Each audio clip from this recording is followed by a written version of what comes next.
Welcome to Arts and Entertainment. With Chris and Randall. I'm Chris. I'm Randall. Welcome to our show where Randall and I will discuss some aspect of popular entertainment or the arts. We'll have a spontaneous conversation. Randall, do you have any idea where a conversation ever goes? No. Well, we start with a topic. Well, we do start with a topic. I shared with you this topic last week. Can I introduce it, or do you want to introduce it? Yeah, absolutely. But before you do, I want to tease this out just a moment because we have now been doing this for a few months, and I'm really so happy whenever people comment on the show. When people comment on the show, it often inspires new episodes. So, Randall, if people are listening or watching right now, how can they leave a message for us? I guess the best place to comment is our Facebook page. If you're not on Facebook, we have a Twitter account. You can comment on there.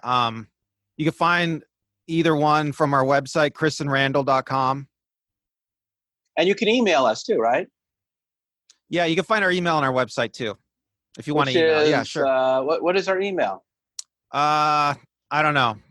I don't know. All right, well, go to the website. chrisandrandall.com. It's there. Or hopefully, and of course, whatever you're listening or watching this to, please like and subscribe. It means a lot to us that you like. We're I don't know about you, Randall, but I'm a very emotionally needy person. So it's very important that if you're going to invest even a few minutes of watching this and then you lose interest, that you like it and subscribe to it so that I'll feel like I've accomplished something in my several decades on planet Earth. So I don't even really care if you like this show at all, but maybe you just like Randall. You don't even have to like me. You're a likable guy, Randall. People like you. You really think so? Thank you. Yeah, I've been at your birthday parties. People show up. So if you just like Randall and you hate me, then by all means like and subscribe, or you can tolerate me. So yeah, if you like because of me, don't worry. Chris will not stalk you. I'll. Yeah, no, I'm too lazy to stalk. That requires work. Though stalking is a brilliant unscripted segue into our show because Randall, this was your topic. Yeah. Okay. So okay. Take it away, Stoker.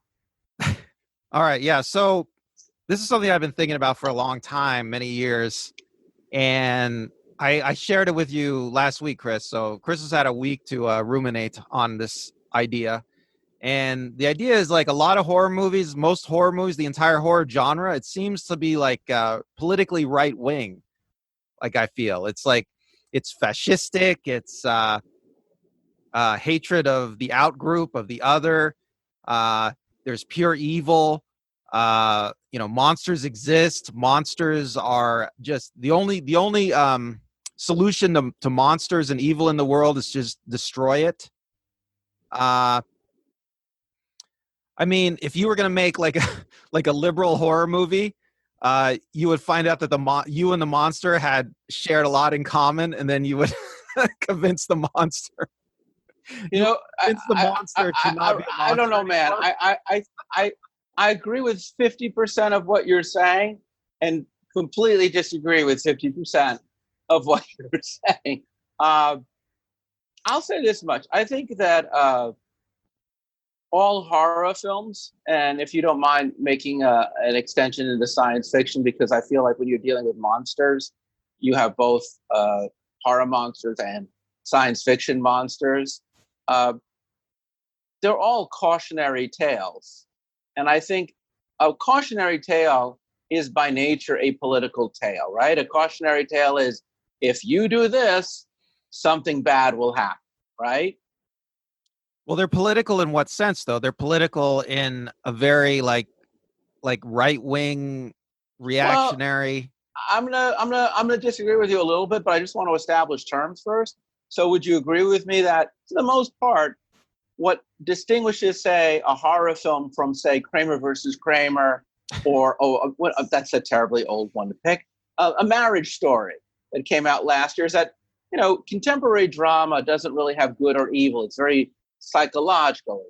It's balanced. It's subtle. It's nuanced. But like genre films, especially horror films, horror films have a real good and evil, and horror films actually have evil incarnate, which allows for a much more simpler moral universe, wouldn't you say? Yeah, I mean, the horror genre seems to lend itself to just.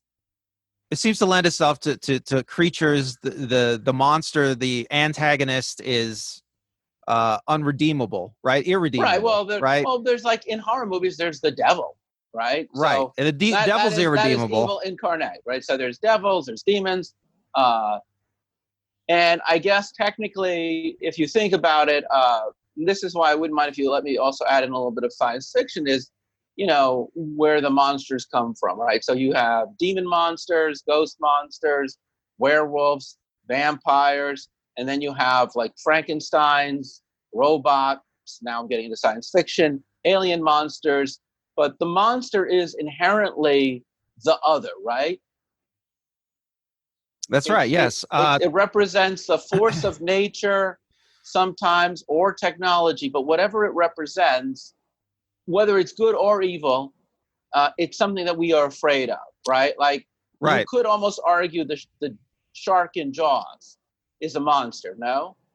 No, yes, of course, yes. Right. So whether it's, even a hellspawn demon or the alien in Aliens, I think really what you're talking about is the other as the monster is in a conservative universe, you're saying, and stop me if I'm wrong, there needs to be law and order to protect us from the monsters.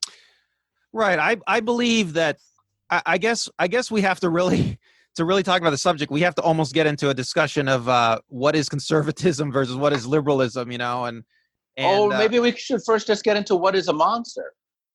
Okay. Before we even get into that. I mean, I always think of the first monster story as being Frankenstein. Well, what about Beowulf? The first modern monster story. Okay. Sorry. No, that's a good point. We could go back to Greek mythology. So we could also we could go. Okay. We could go back to Gilgamesh too. I'm a big fan of Gilgamesh. So, all right, then let's just start right at the beginning of history. Should we start at the beginning of recording history? Yeah. Okay, guys, we're gonna keep this show to under an hour. Let's narrow it down. But I mean, I think you could say that prior to the modern fiction, monsters were mythological beasts, and they were used to explain how the world worked or how the stars worked, but they were used basically to be defeated by heroes, right? Well, I've read a lot of Gilgamesh. I've read a lot of translations, and I'm a big fan of Gilgamesh. I love it. Who is Gilgamesh? Let's pretend I have no idea. Well, Gilgamesh is possibly the first story fiction that we've ever discovered. The first fiction that humanity wrote, at least that has survived. From ancient Sumeria. That's right. It's in the Middle East, in the modern day Iraq, I want to say. And what made Gilgamesh a monster? Well, Gilgamesh is the name of a human king. He's actually part god in the story. Although, I don't know, that translation that might be just the way we look at it today. But he's definitely better than most other humans. And he's the king of a city in this ancient land. It's a real place in the story, and in history. And he's a bad king in the story, and the people cry out to the gods to make him a better king because he's abusive, and they can't do anything about it because he's so all-powerful. And the gods send him a friend because the reason Gilgamesh is so horrible is because he's alone. He's lonely. He's like, it's lonely at the top. he's this amazing genius, super being practically, and he has no friends. So the gods make a friend for him who is like a friend and a rival, somebody who matches him. And then after he gets his friend, they go about trying to make the world better, trying to make the life better for the inhabitants of the city.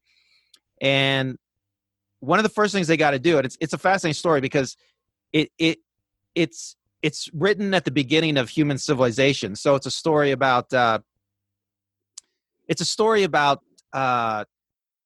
trade-off. There's a lot of themes in it that are about the trade-off between civilization and living in the wild. Well, could you expand a little bit on that, and we'll use that as our template? Sure. I mean, so, nowadays we take it for granted that we are domesticated and we live in cities. But at the time of Gilgamesh, I don't think they did. They had a real sense that they had broken from some kind of natural order and humans, and we decided to live in an urban environment and just forget about our nature, basically. And so Gilgamesh is a cautionary tale on some level about the structure of our society. Well, if not by intent, then definitely by default. Yes. I mean, it's definitely like a story where, yes, it does question the nature of society, what makes it run. Okay, so for instance, so the first monster they face. Okay, so I mean, and this first monster, it sounds very contemporary because it's all about resource exploitation, right? So there's this ancient forest near the city, and what the humans of the city want to do is go into the forest and chop down all the trees so they can use the trees, for stuff humans use trees for, right? Burning houses, structures. But there's only one problem. There is a demigod demon creature who defends the forest from all humans. And the creature in the story, I don't think is depicted as evil. The creature just wants to defend the forest from depredation of the humans, right? Right. So that's a creature that is what I would call a force of nature monster, meaning it is what it is, and what it is what it is. It's not motivated by malice. It's simply motivated by instinct. Yeah, it's very similar to like the creatures in Alien. Right. No, which we're going to get to in a moment, because I think we're defining there's two kinds of monsters. There's the monster born of nature, and then there's the monster. I'm going to jump ahead a little bit to Beowulf.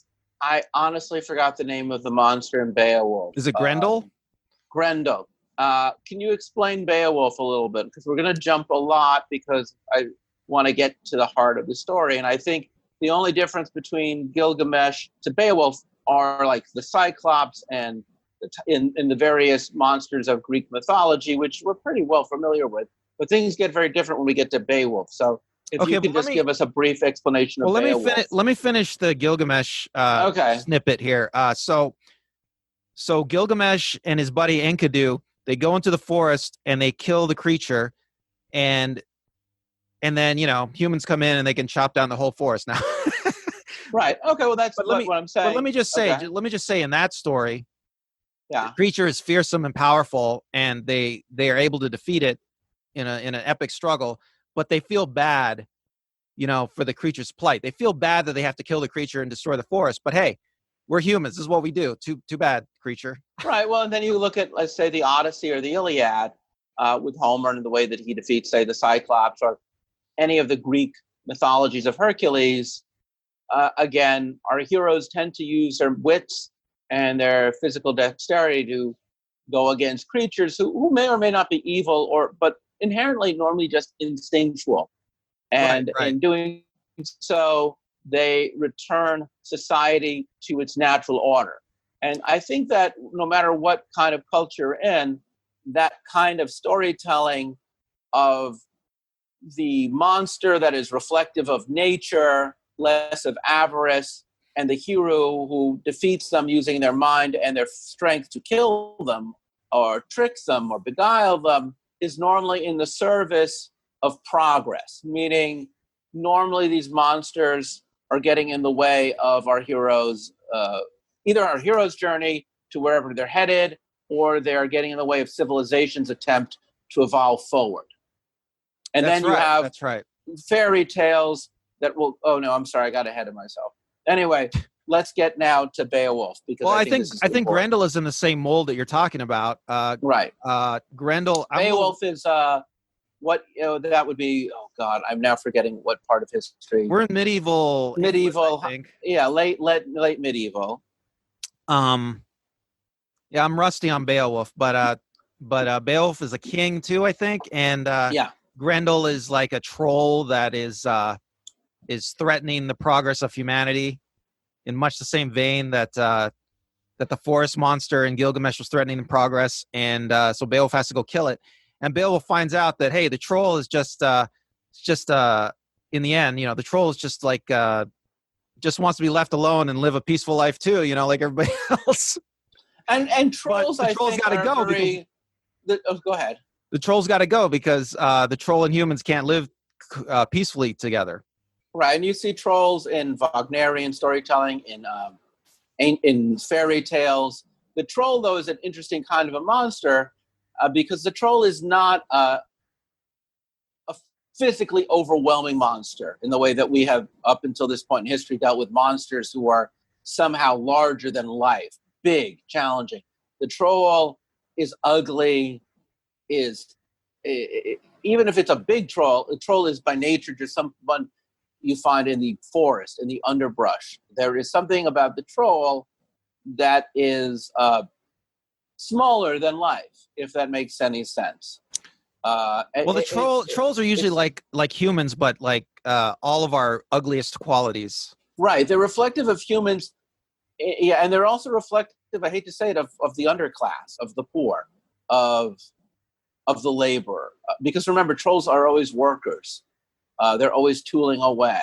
Well, if you ever read go ahead. If you ever read H.G. Wells' Time Machine, it's very explicit. So there's right. Well, humans have divested into two races, and one is very troll-like, and one is very human perfected-like. Absolutely, and that's what I'm saying. That the troll is where the monster stops just being a force of nature, or an embodiment of a force of nature, and the troll is the other. Really, I would argue, as our evil doppelgangers, as the more brutish, dumber, primordial, more coarser version of ourselves. So the troll is a scary, not because of how unrecognizable the troll is, but how much we can see of ourselves in the troll. And I feel like if we go from the story of the introduction of, I forgot, how does Gilgamesh, how does Beowulf end? Well, he's like, he learns, I think, okay, I'm rusty again, but I think he learns everything about her, the monster, and he sympathizes. He's like, oh yeah, that you're just trying to live your life and have a nice little life, and try to be peaceful, and you want to have a family and all this, but you got to die. And then he kills her with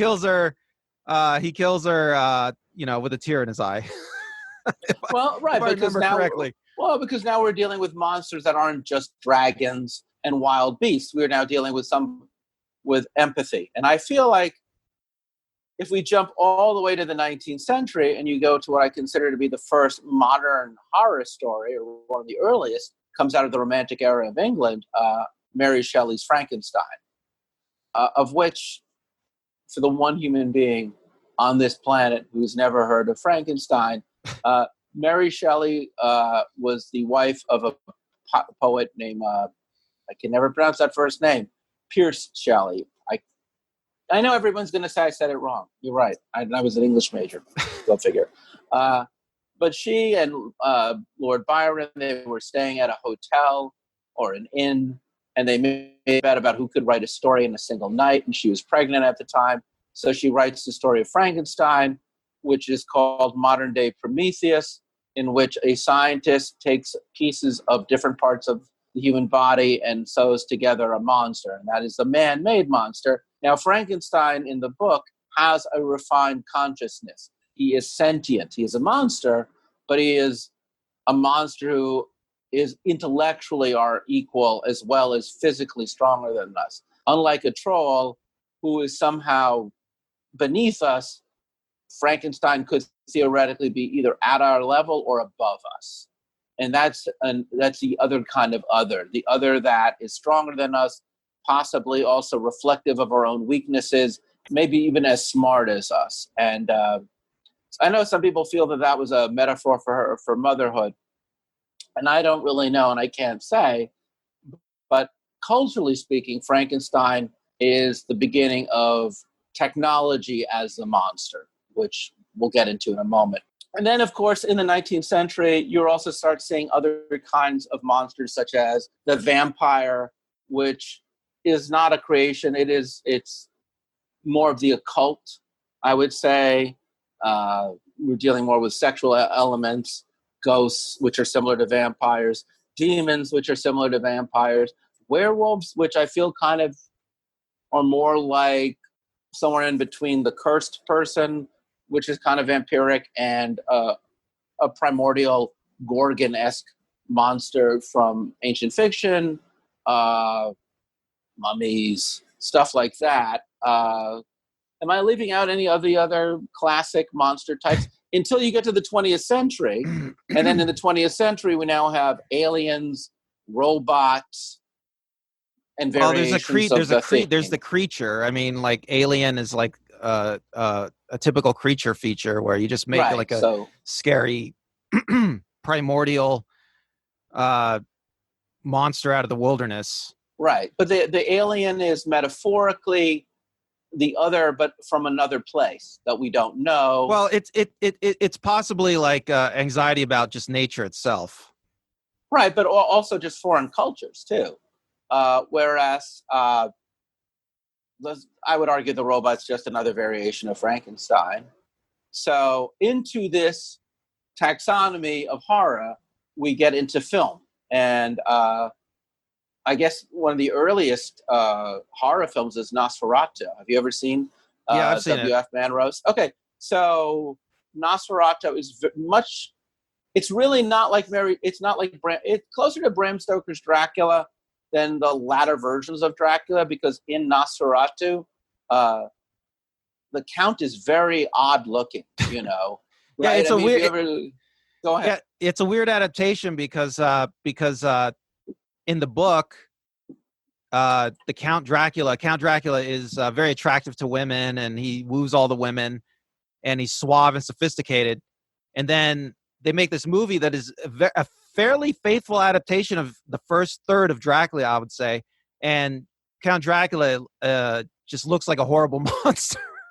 Yeah, I think it's Max Schreck or something. Yeah, I mean, it's very uncharming looking, very bestial. It was by Manro, correct? Right, and right, I think he's the German expressionist. He wants sunrise. His aesthetic is very.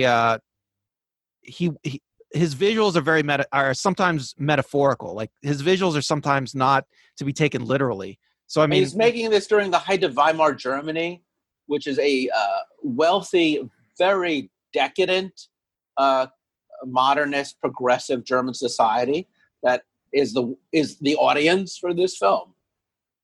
Do you consider that film to be a conservative backlash against the liberal progressivism of Weimar Germany? I'm just curious. I mean, you could certainly make that argument. Okay, well, if you talk about the book Dracula, the conservative themes in the book are like it's xenophobia, it's fear of immigration. You know, Dracula comes to your country and he's this foreigner. And in the book, you know, he's literally still tied to his soil. Like he has to go to sleep every night in a coffin filled with the dirt of his homeland. Otherwise, he'll die. And do you feel that that's the case even in the Manro version, in the original Nosferatu? It's been a while since I've seen it, but I remember thinking when I saw it that it was very faithful to the book. Yes, it's basically that old silent Dracula. His Dracula, it depicts the first third of the book, and then it just stops. Well, some people even think that the casting of, I think it was Max Schreck, who plays Nosferatu, who has a hook nose and a very beak-like face, was fear of the Jews.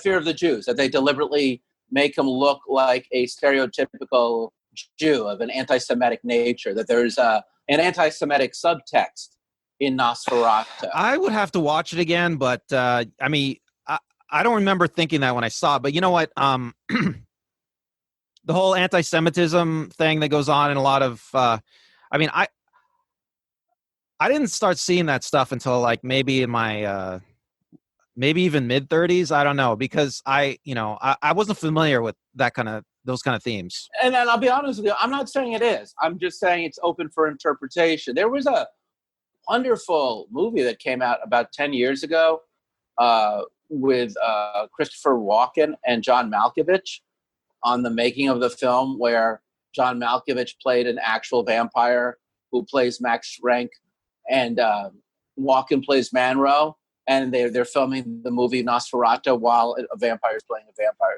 It's actually kind of a wonderful movie. I don't remember what it's called. I would just IMDb John Malkovich, and you'll find it, or Christopher Walken. No, the film was not particularly political, but I do feel like there is something very libertine in general about the vampire, isn't it? I mean, the vampire is right. I mean, the book makes us much more explicit, and probably the old was it Todd Browning movie? Yeah. So Dracula is suave and sophisticated. He's like royalty from another country. He's so he's cultured, and he represents decadence in almost every version I've ever seen of Dracula.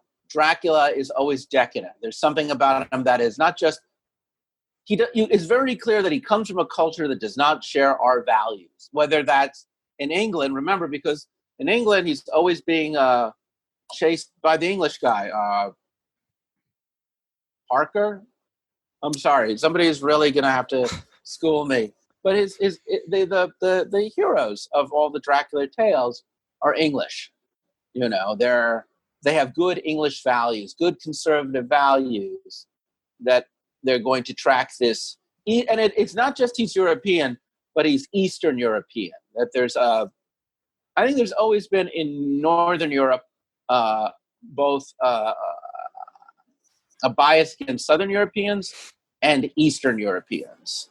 So the otherness of Count Dracula, both from a Slavic perspective, from a sexual perspective, he's not poor, which is actually a good thing in the world of a conservative world, but his wealth makes him seem somehow that he's also vulgar, you know? Because he has so much money, he's depraved. Well, okay, in the book, it's very explicit. He is visiting everybody's women at night. He's doing things to them at night, sucking their blood, and they become beholden to him. They just sleep all day waiting for him to come by at night. So he comes to your country and he steals all your women. I mean, it's very explicit, I feel, in the book. And he uses his money to lure people in. That's right. And his castle to keep people in.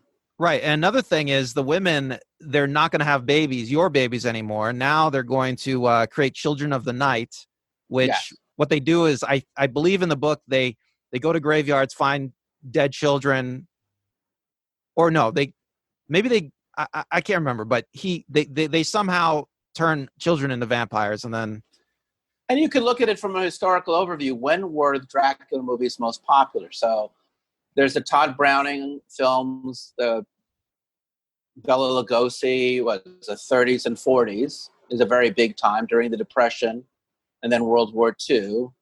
And then somewhere around the 50s, they become much campier.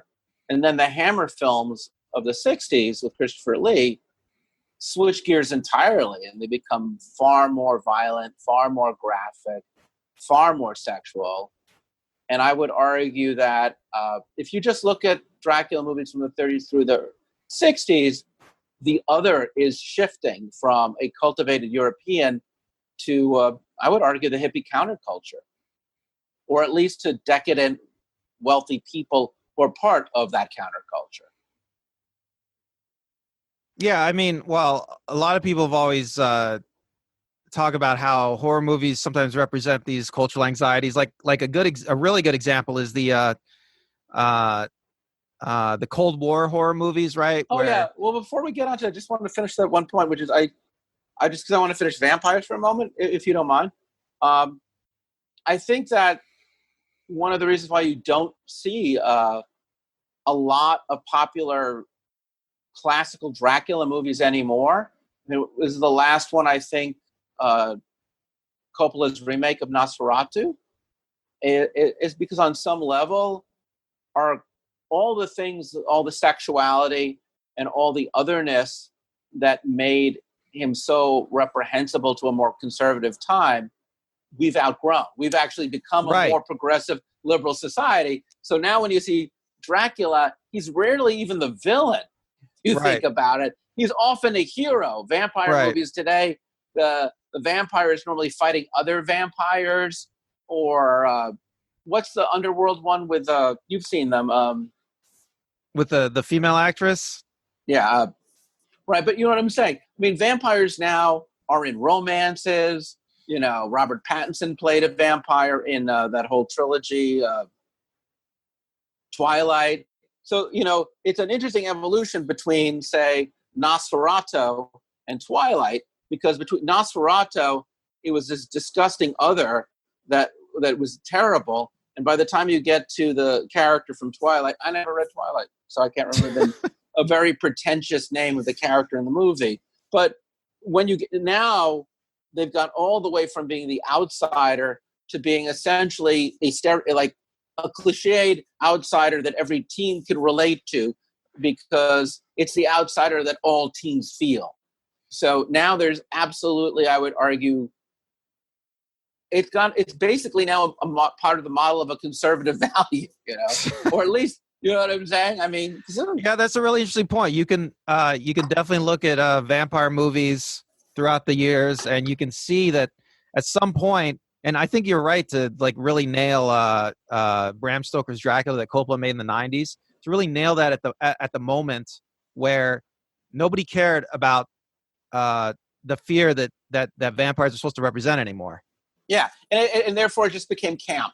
Right. If you watch and Bram not Stoker's like camp like in a good way, it became camp in a bad way. Yeah, if you watch Bram Stoker's Dracula, it's like you. I mean, what's the horror of Dracula exactly? You know, it's hard to figure it out. You know, I mean, it's just becomes a, like an epic costume drama. In fact, I'll even go one further and say now the best vampire stories for me are like What We Do in the Shadows, which is originally a Taika Waititi comedy, now an FX TV series. Now vampires are really just comedic figures. You know, I remember when I was a kid, there was the one with Love at First Bite, with Alan Hamilton as the sexy Count Dracula. Yeah, I mean, now, yeah, they only work in comedy, I would argue, at this point, because it's very hard to even feel threatened by what the otherness that vampires represent anymore. Yeah, I mean, it is strange that, I mean, there are still a lot of people that have like immigration anxieties, but maybe it's the zombie movie that has taken over to I really. think so. And let's do that, because let's go from, we'll get to the one that you mentioned before, but I feel like the zombie has always kind of been tracked with the vampire, right? Because zombies, or even the people who follow the vampire, the zombie is the undead, just like the vampire. But I believe the difference between the vampires and zombies is that zombies don't have a brain of their own. Right. I mean, zombies are usually enslaved to somebody, or they are instinctual, animalistic. And in that sense, I feel that the zombie is a lot closer to a troll. It's back to that troll. It's back to that troll-like character that are the people in our own world, but somehow we feel we're above them. The grunts. Yeah, you know, it's funny you should say that, because the zombie really epitomizes that way better, right? Because we know for a fact. I mean, because in most of the troll stories, the troll is at least a sentient being on our level, right? Yes. But in the zombie stories, it is made abundantly explicit, right? It's super explicit that the zombie is not on our level. Yes. And the zombie is just is barely above an object, and is something that you can just kill with no moral, ethical compunctions. And zombies are often rarely dangerous unless they become large in number. And trolls, we often really think of them as being most dangerous when they're large in number. Whereas a vampire is the other, I would argue, but much more as an individualistic other. And in that sense, a vampire is even closer to Gilgamesh, the monsters that he would fight, because at least they had their own agency. Whereas the troll and a zombie is just part of a collective. And I wonder, like, zombie movies, getting kind of back to our topic even, like zombie movies, they almost make the fear of immigration like so concrete. I mean, I don't know why nobody talks about it. I mean, because people look zombie at when movies they first are building became walls. Popular. When did they become popular? Zombie movies really become more popular after World War II. The zombie movies, there's a few of them in the 40s and 30s, but it really hits biggest in the 50s and early 60s. Actually, the entire 60s. And if you think about it, what's going on? You have a lot of people coming from Europe after the war. You have a lot of people coming to America in general after the war. You have people who originally lived in one part of America from, like, say, the South, now moving into the cities. I mean, the zombie really is, the popularity of the zombie, I would argue, is concurrent with the popularity of people migrating into the American cities or migrating to the American nation. Yeah, so you see it, right? I mean, I'm not crazy, right? Well, at least the zombies of the late 40s to the late 60s, I definitely feel were the metaphor of the other who is coming to America or coming to the city or coming to our suburbs. And it's always a group. Zombies are a collective. So right. A vampire is, that's an ugly person of European values. That is a sexual libertine. But a zombie is stupid, coarse, vulgar, and always comes in a pack. They're a large group of the unwashed. Exactly. They are beneath us. They will never be us. They will always be beneath us, right? And the way that you defeat a vampire involves actually meeting the vampire where they're at. That's why you always had these great English actors who would play both the hero and the villain pursuing the Count, because you wanted somebody who was as cultivated and as smart as the Count to match wit for wit. But zombies are beneath us. We destroy zombies simply through blunt violence. You can cut their heads off. I honestly want to, you know where I'm going with this, don't you? No, I do not. Go on. Oh, okay. So we're going to cover the entire Richard Matheson, Omega Man, Last Man on Earth. Right.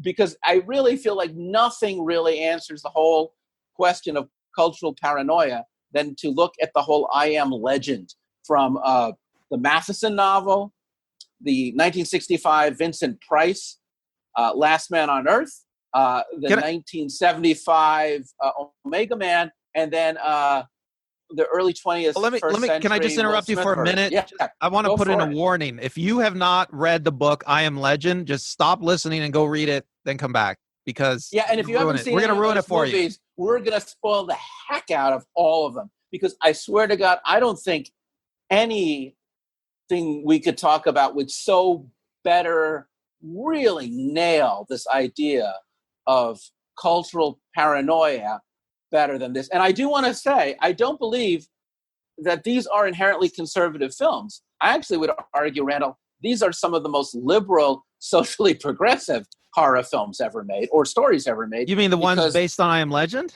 Yes, because they really kind of go at very hard.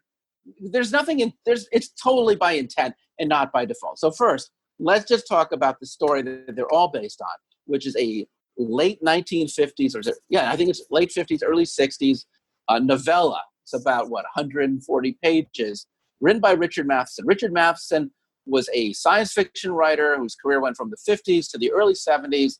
You would probably know him best for writing for The Twilight Zone. He wrote some of the very best episodes. The one that I'm thinking of, the one is where William Shatner is on a plane, and he's in the plane and he sees a gremlin hanging off the wing. Yeah. But he wrote that? I didn't know that. Yeah, he wrote that. He wrote he wrote a lot of science fiction films. His daughter, Carolyn Matheson, wrote E.T., by the way. Oh, I just looked it up. So, the I Am Legend, the novel, 1954. Right. Okay. Even better. And it takes place here in Los Angeles County, in a suburb. It's Inglewood. I believe it's really about Inglewood. It's about you. I think it's Inglewood specifically mentioned in the book, right? It's 100% mentioned in the book. So for those people who are not from Los Angeles, let us talk a little bit about Inglewood and what is that called? Redlining in the 50s? Okay, yeah, redlining, yeah. So let's help people out here, because this is you definitely need to understand some historical context for this to make sense. Well, okay, you want me to just talk about it, or okay? Yeah, well, I do. Okay, well, redlining, look it up if you never heard of it. It was a process of giving out loans to some people and not other people for certain houses. It was a way of making neighborhoods all white, basically. Exactly. And after World War II, when the soldiers were coming back, Los Angeles was really going from being an urban city to being a city of suburbs. They got rid of the mass transit, the red car, so that people would now have to get by on highways with cars. So the city lost its connectiveness and started becoming these very separate places. And cheap land was developed into these suburbs where there'd be white flight.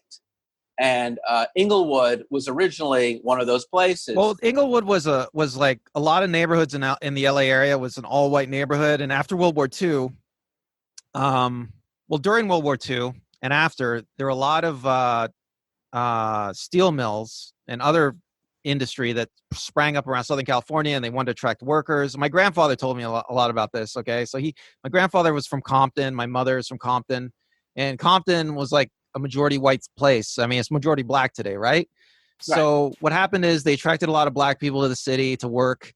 And so these neighborhoods that used to be all white, they turned all black, like nearly overnight. And Inglewood, the city of Inglewood, is a little suburb outside of LA, next door to LA. And so it turned all black. Right around the 1950s, where there is a rise of an African-American middle class, and you can look at Lorraine Hansberry writes in almost the exact same year, A Raisin in the Sun, which is about a black family moving out of Chicago into the suburbs. But that's a drama, right? Right, but you really do see the rise of finally a working middle class among African Americans, and they too trying to take a piece of the American dream by moving into these suburbs that have been traditionally just segregated. And Inglewood is such a perfect, especially in the 50s, example of what that was like. Right. And can I just talk about I Am Legend now? Well, I just want to first just tell them what the short story is, so we can at least lay down the story, and then you can see all the different ways each of the different decades and filmmakers interpret the initial story. So the initial story is a guy, he's a scientist. He went to Latin America to study bees. While he's there, a bat, I'm sorry to say this, folks, but a bat causes a pandemic in the world. And when he comes back to his lovely little community, everybody and his wife, his best friend, they all become infected with this disease that turns them into zombies.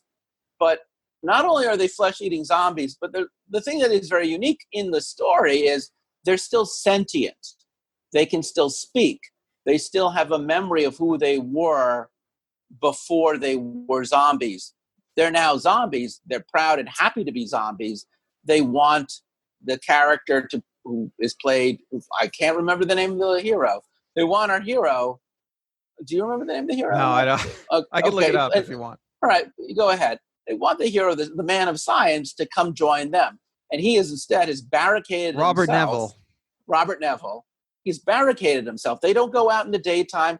So in the daytime, he goes and rummage. Oh God, this is painfully like what life is like during this recording. Rummaging for food in supermarkets. And then he has to get home by nightfall and barricade his house because they will come knocking at his door. And he becomes very good at killing these zombies. excellent at killing these zombies, to the point where, spoiler, he eventually has to take the second part away, because you do this always better than I do. The ending. Okay, well, yeah, this is one of the greatest horror novel stories of all time, because he does turn it around, and I'll tell you what happens. So, and are they zombies or are they vampires in the book? I can't remember, but they're zombie vampires, because they do eat flesh, and they do have a hive mind, and he kills them like you would kill zombies, unless like you kill vampires. But like vampires, they do have a vampire's intellect. Well, anyway, I think they're more like vampires, and they sleep during the day. Yeah, so that's true. So they're a crossbreed. You're right. He develops a plan where he goes around during the day, and I think he uses a wooden stake, and he just stakes them all during the day. He goes into houses. Mass slaughter, yeah. He goes into houses, and he sees like a whole like vampire zombie family sleeping there, and he just slaughters them all.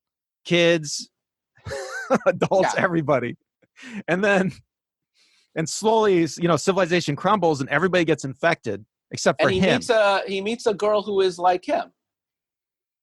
And he has a dog who he's very close to, and he meets a human girl who he falls in love with, a woman. Remember that? Right, but doesn't he find out that the human girl is actually just a zombie vampire spy, and she was sent to figure out what his deal was, why he's so evil? And his dog dies. Right, because here's the twist. Here's the twist. This is why this is the greatest book of all time, and we're ruining it for you if you haven't read. You should just read it, okay? Yeah. Because the whole book, he's talking, it's a zombie vampire invasion, and he's trying to save civilization. He's killing them, as many as he can. He's trying to stem the tide, the zombie tide. And at the end, they catch him, and they throw him in prison. And he finds out when he's there that they have not lost their sentience. They're still just as human as he is. They still have the same feelings, the same memories. It's just that now their physical bodies have been altered. And while he's in prison awaiting his trial, they're going to put him on trial. They're going to put him on trial. He finds out that they're rebuilding civilization, and they consider him the worst monster in the history of humanity because he goes around during their night and just kills them all in their sleep because he's an ass. And they give him the opportunity, I believe, to kill himself.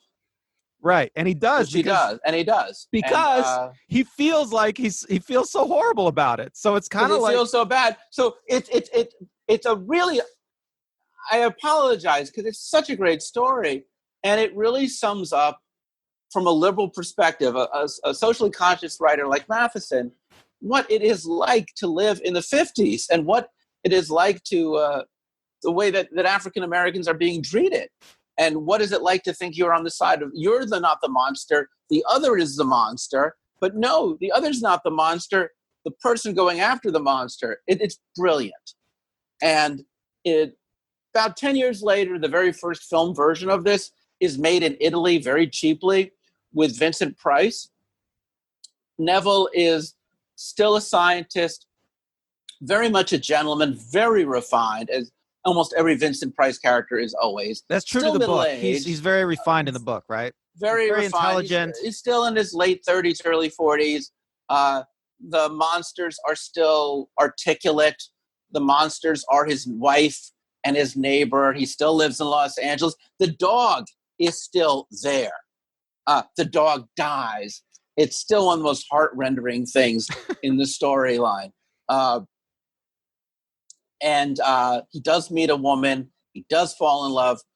And in the difference in that version is, and it's very little, it's almost exactly like the book, is the final scene happens in a church where he is actually, you find out that the woman is a human, and he is killed by a bunch of humans in the church because they've come to like a peace accord with these articulate zombie vampire people. And he was the great threat that gets in the way.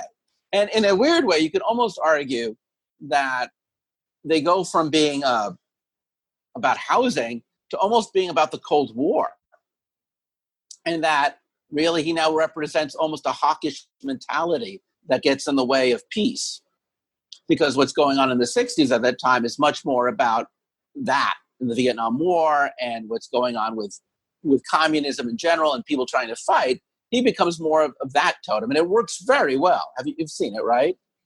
It's been a long time since I've seen it, but yeah, I saw it a long time. But it's definitely less about race and much more about ideology. It's a much more political film dealing with that era. And again, the look of betrayal when he finds that out, it's heartbreaking. He's still a very sensitive, warm guy.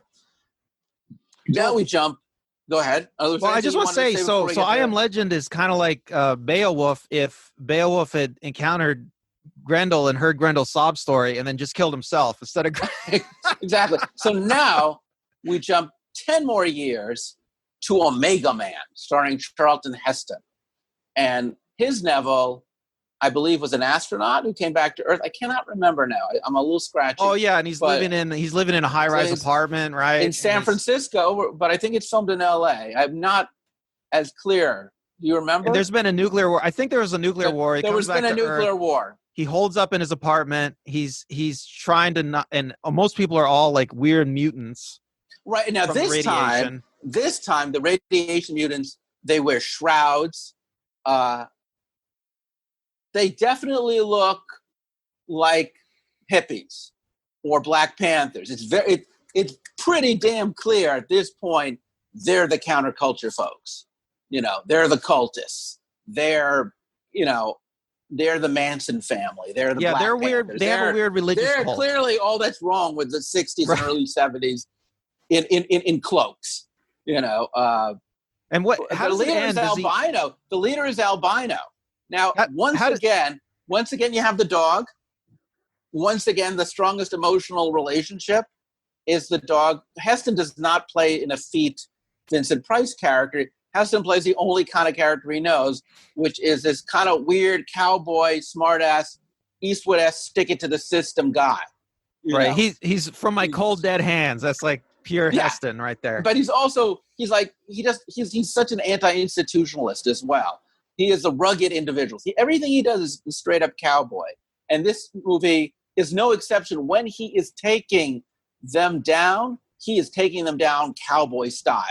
This is not like in the other two books where you have a sensitive, cultured man killing out of fear. This is a guy who's just straight up slaughtering the bad Indians, the bad actors. I mean, you could almost see this, though Heston is not this way. It's almost a conservative version. You know what I'm saying? Because these people are so bad and they're so liberal and they're so to the left, and he's killing them with such gusto, and we really hate them. Now he meets a band of children who he has to rescue, and in this one, he sacrifices his life so that they can escape, and he gets a spear through the chest. He dies almost Christ-like.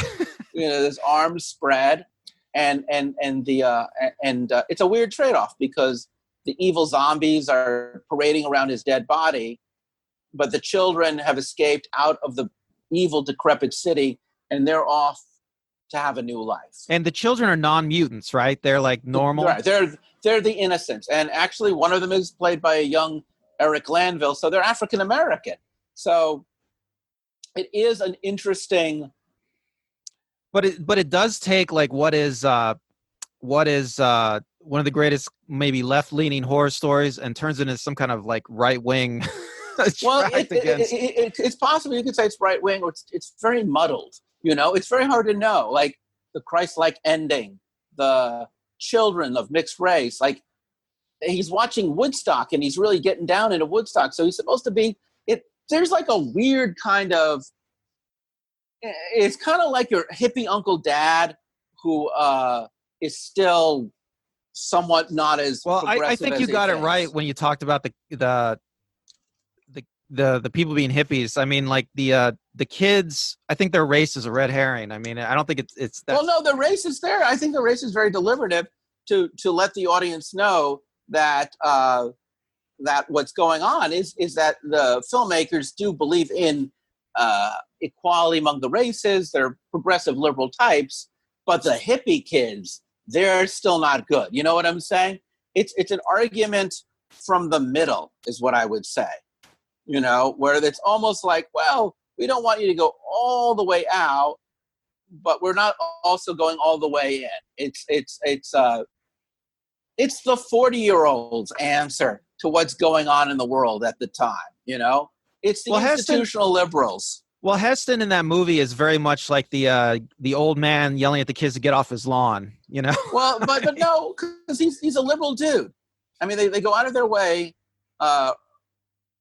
So no, in that sense, you don't think so? Liberal. No, he's watching frickin' Woodstock and jamming away, and they do have, you know, African American kids, which I have to admit, even in the early 70s, that's a big statement when you have them as the innocents. Big fucking statement in that period. So it's very clear that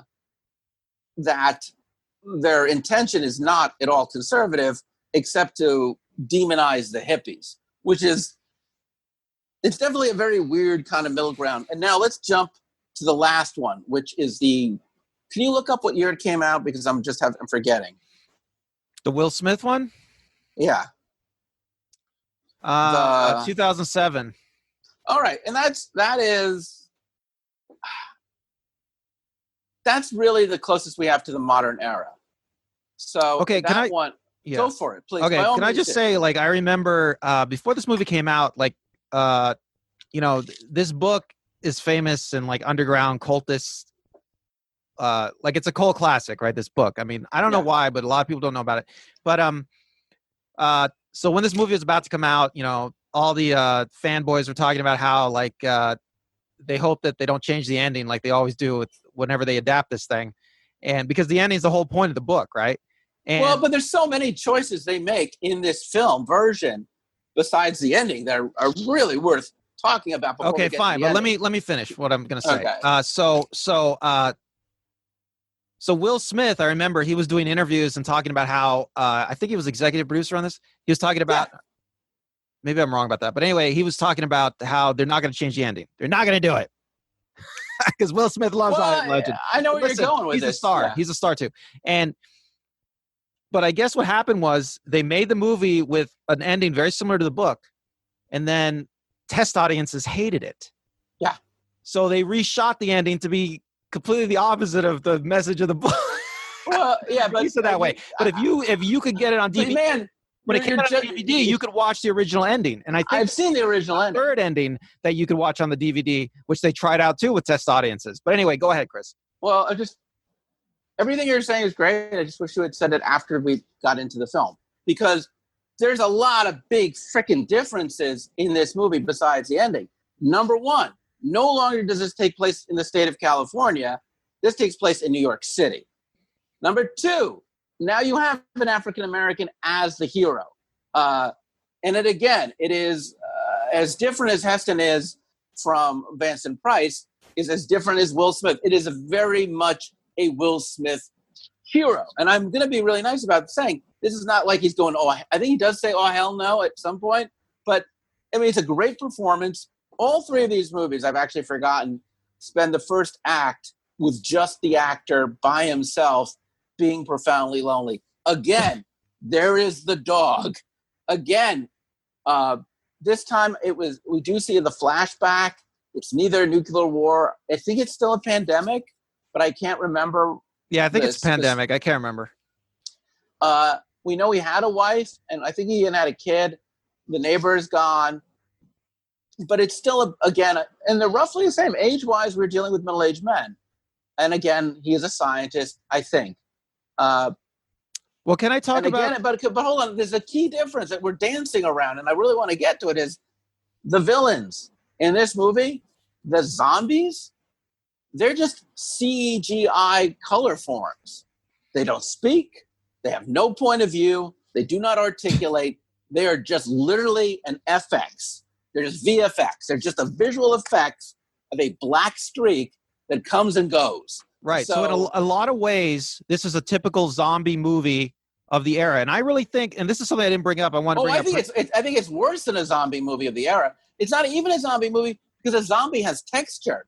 These are just shapes. You know what I'm saying? Right. Because of the CGI, because of the CG you're talking about. Color forms. These things are so devoid of any texture or tone, that they're the most dehumanized zombies of all time. Right. It's the most.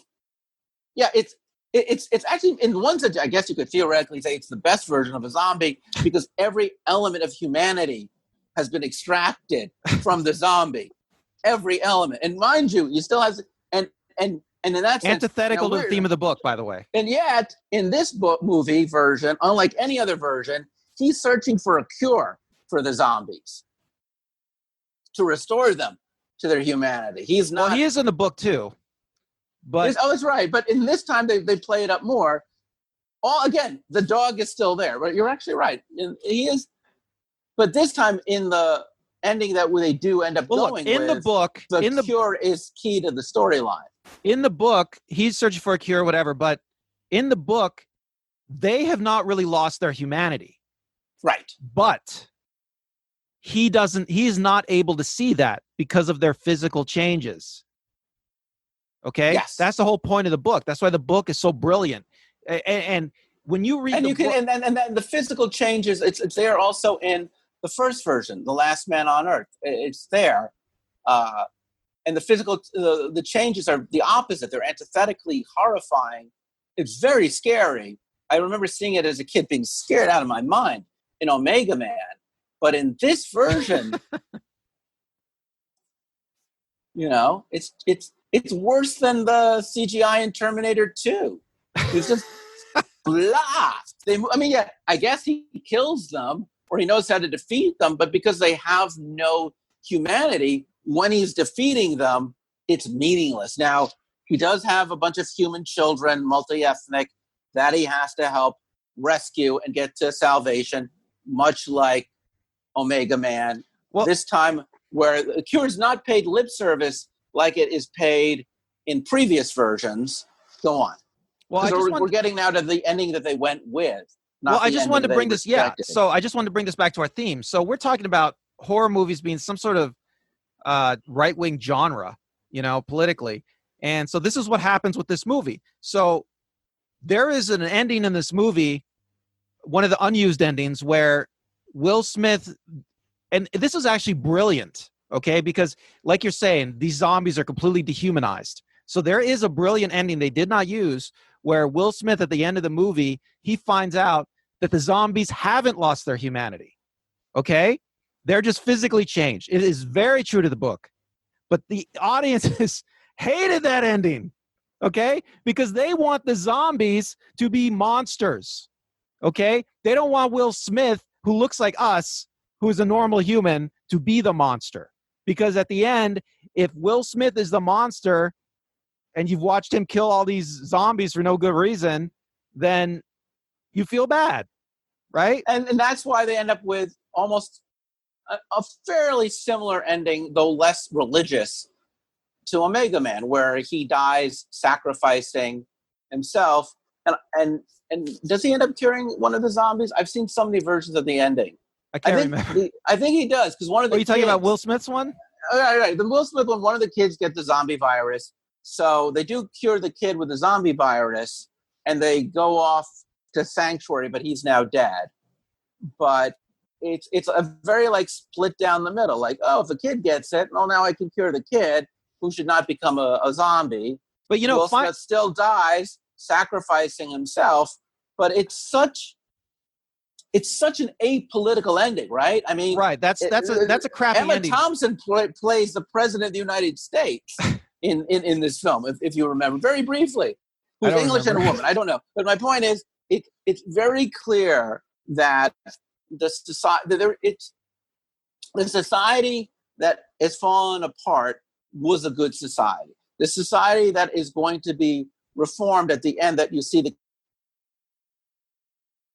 Wait, Chris, you're breaking up. Is a good. The society that broke down in the film is a good society.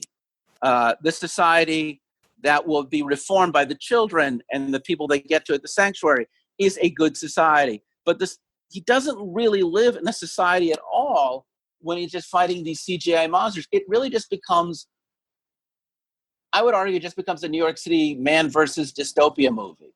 And it says, And at this point in history, 2007 is an odd year because Bush is president, Obama is about to become president. The economy is actually pretty good right now. It's a very comfortable, middle of the road, middle class time in America. We're now a little bit distant from 9/11. Stocks are doing well, jobs are doing well. It's a very comfortable world with very little. It's far from the 50s and 60s as possible.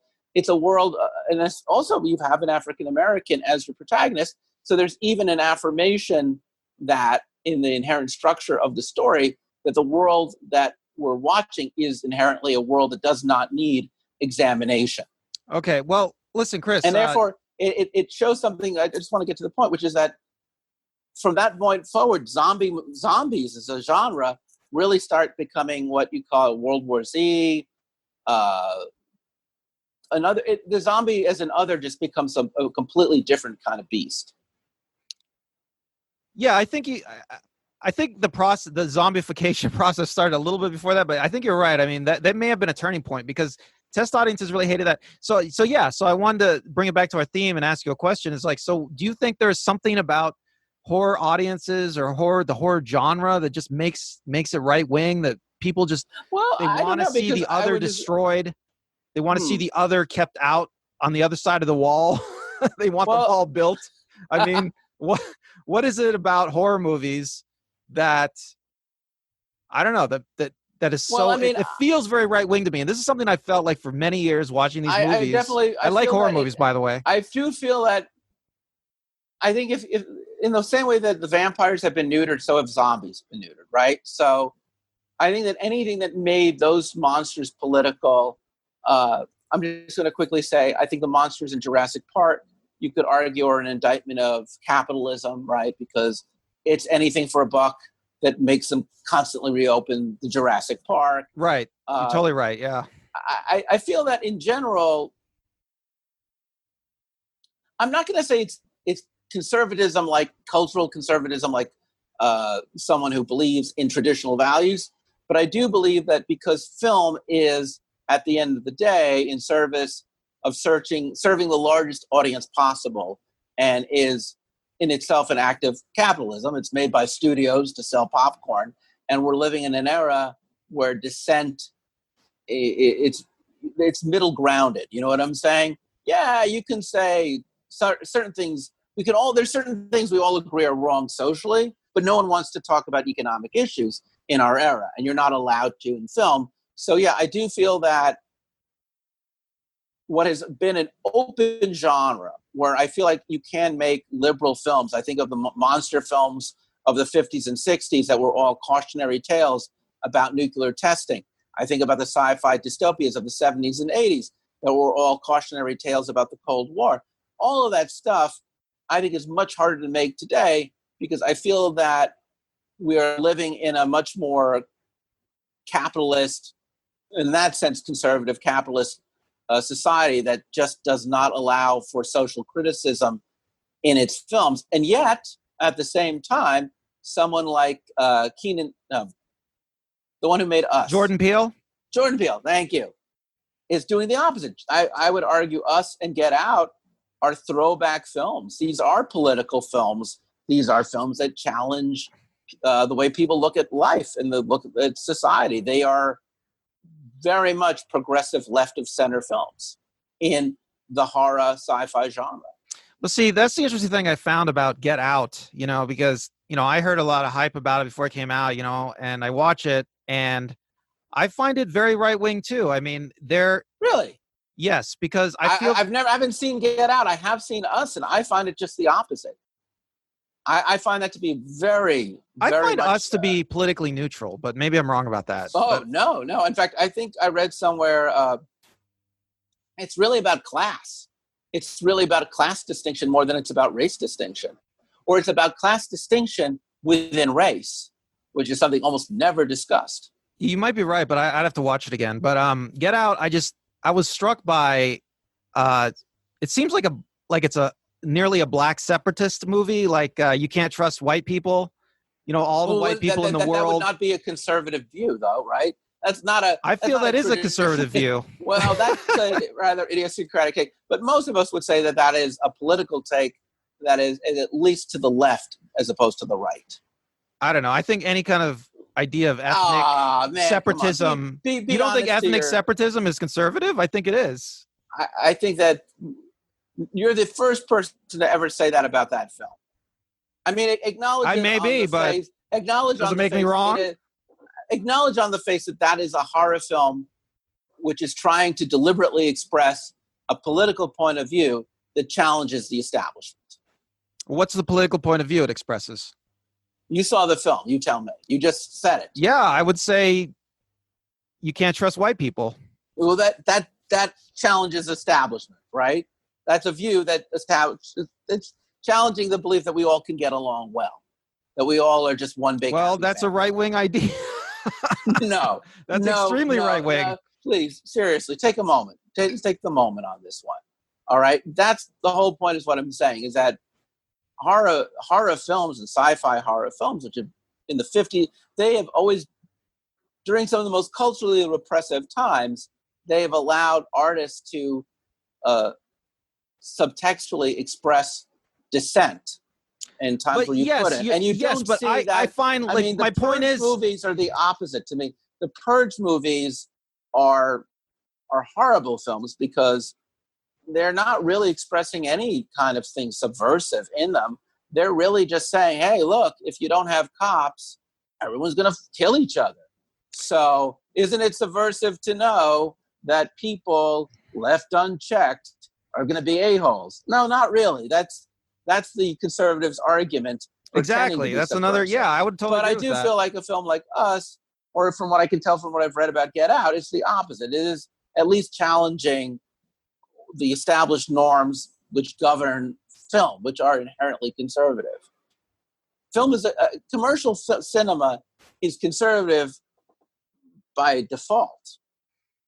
I agree with you. I think that most movies, if they're political, they tend to be right of center, at the very least. I believe there's very few. At least they uphold the values of capitalism and of whatever the middle ground of our value system are at any time. I'm not saying, by the way, it's wrong to be conservative.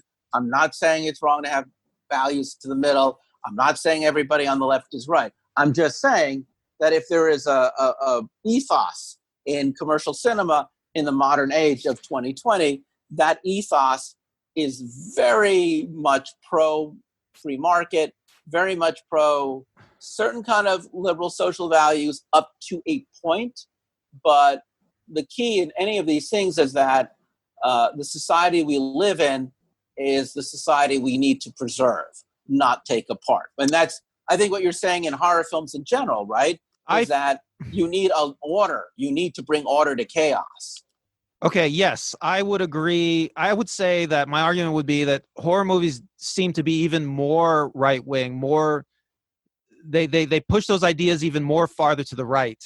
The ideas you think expressed. So then more than, say, criminal films, movies about cops and robbers?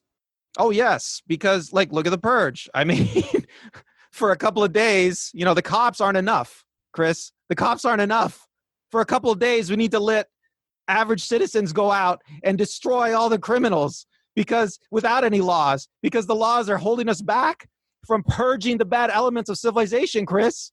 And I do think of The Purge more as a horror genre or subgenre of horror than I see it as an action film, though I guess it kind of crosses in both directions. But yeah, I do feel like you're onto something in general that I think, historically speaking, the nature of films about ghosts or the occult or monsters always posits an ultimate good and an ultimate evil. And anytime you're dealing with good versus evil, you are going to go to the most traditional set of values of what we consider to be good versus what we consider to be evil. Right. Can I just say... And again, I just want to be really clear to people who are watching.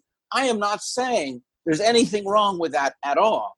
I'm just saying that you're making an argument for what is good versus what is evil, and you're very clearly defining those principles. And in some genres, and I definitely feel this is true, in contemporary drama and in comedy, you don't have moral, well, I'll leave comedy alone. But in contemporary drama, you don't have moral exactitudes. in contemporary drama, whether it's theater or novels or film, you have shades of gray. And in horror, you do not have shades of gray. And that is why I just want to circle back so people understand what we're trying to say by conservative. I'm just saying we're dealing with a much more values-laden structure where the values that are being discussed are the most traditionally agreed upon values of what is good and evil, what is right and wrong, that is agreed to historically over a long period of time by what I would call the mainstream. Right. Okay. So 2 things. So, comedy is a genre. I think a lot of comedy comes out of the ambiguities, okay, of our life, our daily lives, of politics. So that's why comedy... it's also satirical too. So comedy almost attacks established values. So comedy, whether comedy affirms or not affirms, is much more, as you say, much more ambiguous. Okay. And the other thing is, like, the horror genre, I think that maybe it's the nature of the genre, okay? Because what's more horrifying, that the monster's just like us, or that it's the ultimate evil and we got to kill it, okay? Well, and I think that by discussing what we just discussed today, which is not to go into every horror film ever made, but just by looking at the 50 years that separates the first iteration of I Am Legend to the last, which is also called I Am Legend, strangely enough, that you can really see the ping-ponging between our values and the genre of criticism in horror films versus the need to get rid of anything that challenges the way we view society in horror films. Wouldn't you agree? Well, say it again a different way. I'm not sure I follow. I just said the whole point of having spent all that time talking about Richard Matheson's I Am Legend and its evolution through Vincent Price and through the 60s and 70s and 2007 is to show the critical nature of that work got diluted over time into something that is much more an affirmation of agreed upon values, to the point that when they even use a traditional ending of it, the audience doesn't even know how to relate. Yeah, I mean, it could be that horror audiences, in the modern horror movie, really, I think it starts in the late 70s. And so it could be horror audiences, they've now become accustomed to a certain type of narrative. And if they don't get it, they're pissed off, they don't like it, So maybe that's really what it comes down to. I mean, I did think the movie Us made a lot of money, did well with critics, did well at the box office. Whether or not that is the next iteration of what we can expect, which is the kind of horror movies that came out of the 70s that questioned our society, or whether that's just a blip and we'll continue to watch teenage vampires and random zombies, I guess we're at a turning point, and we'll never know. I want to thank you, Randall, for bringing up such a fascinating topic today. Final thoughts, sir? No, I think we've covered it. All right. Well, I want to thank everyone for listening. I really want to know what you think. I think we tapped on to a lot of hot button issues. Do you agree with what Randall said? Do you agree with what I said? Did we overlook things? Did we overextend things? Hey, look, if you feel we did a terrible job, feel free to criticize. I'll own those mistakes. If you agree, please agree, because I'm a very needy person. But we both, right, Randall, we want to hear what our audience has to say about this. Yeah, I'd love to hear some feedback. All right. Well, thank you so much for listening to our show. I'm Chris. Randall. Be well.